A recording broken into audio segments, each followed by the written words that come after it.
हाय दोस्तों, रेनू एकेडमी में आपका स्वागत है। दोस्तों, इसके पहले की जो वीडियो मैंने अपलोड किया था उसमें थोड़ा सा दिक्कत हो गई थी, बैक हो गया था। मैंने सारा नहीं पढ़ाया था।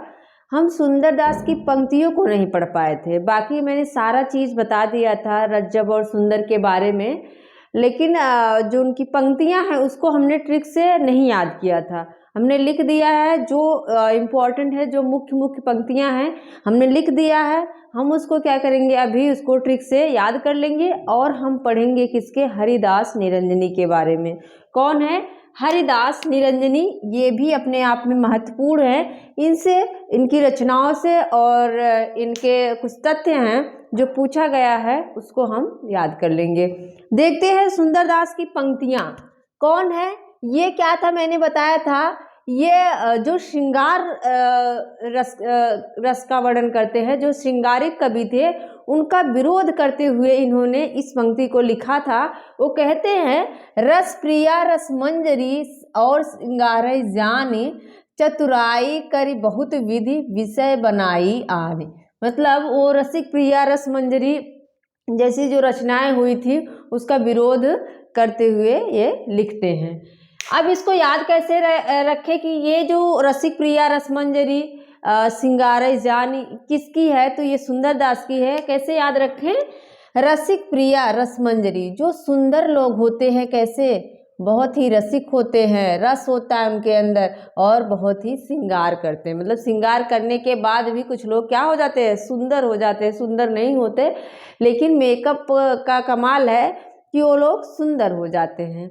तो याद रख लीजिए, रसिक प्रिया रस मंजरी और सिंगारे, तीनों शब्द जिसमें आ जाए ये सुंदरता की निशानी है, तो वहाँ पे सुंदरदास हो जाएंगे।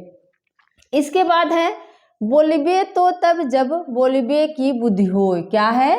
बोलिबे तो तब जब बोलिबे की बुद्धि होय। मतलब कह रहे हैं कि बोलना तब चाहिए जब हमें बोलने की बुद्धि हो, समझ हो, ये नहीं कि कहीं भी कुछ भी बोल दो। इनका कहना है कि अगर बोलने की बुद्धि है तो बोलो, नहीं तो मौन ही रहो। इसको कैसे याद रखे? बोलबे तो तब जब बुलबे की बुद्धि हो। यहाँ पे मैंने याद कर लिया था, जो सुंदर लोग होते हैं उनको बोलने की बुद्धि थोड़ा सा नहीं होती है, क्योंकि अपने सुंदरता पे उनको घमंड रहता है, उनके अंदर थोड़ा सा ईगो रहता है। तो वो बोलने की बुद्धि किसको नहीं रहती? सुंदर लोगों को। बोलने की बुद्धि किसको नहीं रहती? सुंदर लोगों को। इसके बाद है, क्या है? पति हिसु प्रेम होय पति हिसु नेम होय। क्या है? पति हिसु प्रेम होय पति हिसु नेम होय। इसमें इसके आगे की भी लाइन है, लेकिन हमको क्या करना है, सिर्फ याद करना है। पंक्तियों को पूरा नहीं याद करना, बस ये याद करना है कि किसकी पंक्ति है। ये सुंदर के दास की है। तो पति लोग, कैसी पत्नी चाहिए उनको? सुंदर पत्नी चाहिए, तभी तो पति प्रेम करेगा। पति किससे प्रेम करेगा? सुंदर पत्नी से। पति हिसु प्रेम होय पति हिसु नेम होय। पति से प्रेम, पति किससे प्रेम करता है? सुंदर पत्नी से, और उसी से नेम है, उसी से उसका नाम होता है। सुंदर पत्नी से ही नाम होता है, तो किसका हो जाएगा? सुंदरदास का हो जाएगा। और है, अभाव छीत अतीत सोहोत, बिलार और कुकुर चाटत हांडी। क्या है? अभाव छीत अतीत सोहोत, बिलार और कुकुर चाटत हांडी। ये इन्होंने गुजरात पर लिखा हुआ था। किस पर लिखा हुआ था? इन्होंने गुजरात पर एक कविता लिखा।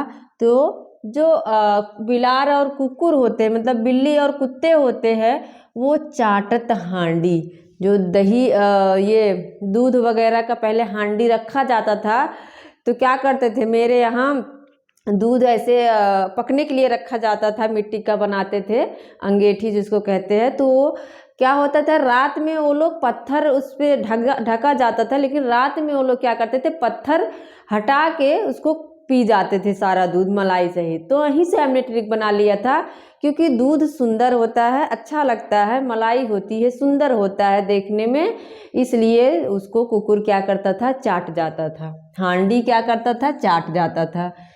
इसके बाद हम पढ़ेंगे निरंजन। कौन है? हरिदास निरंजन है। इनका जन्म 1455 ईस्वी में मृत्यु होती है 1546 में। कहाँ जन्म हुआ था? डिडवाना नागौर में। कहाँ हुआ था? डिडवाना नागौर में हुआ था। और ये निरंजनी संप्रदाय के प्रवर्तक हैं। क्या हैं?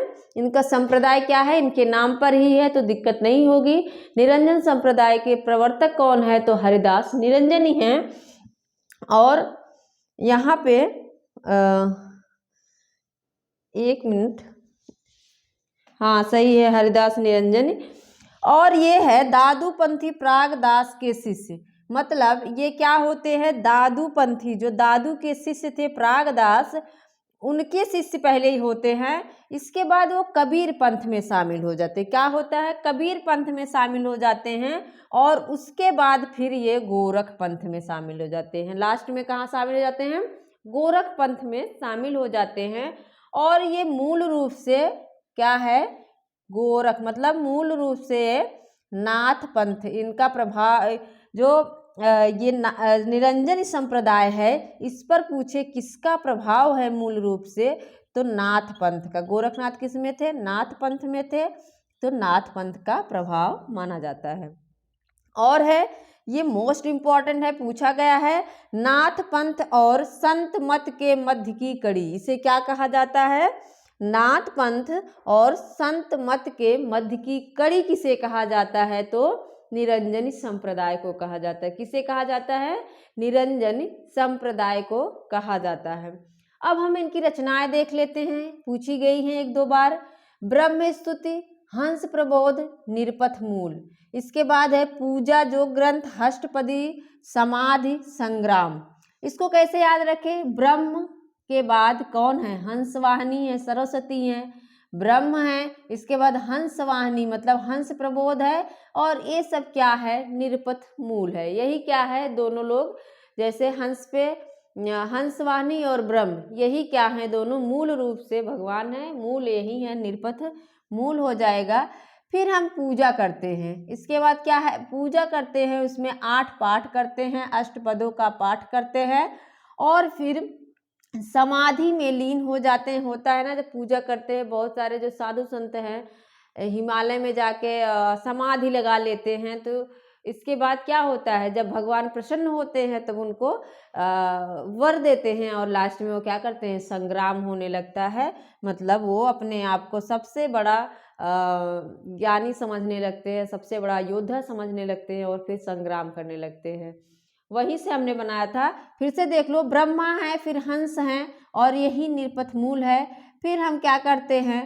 पूजा करते हैं, उसमें अष्टपदों का जाप करते हैं और फिर समाधि में लीन हो जाते हैं। बाद में वर मिलने के बाद हम संग्राम करने लगते हैं।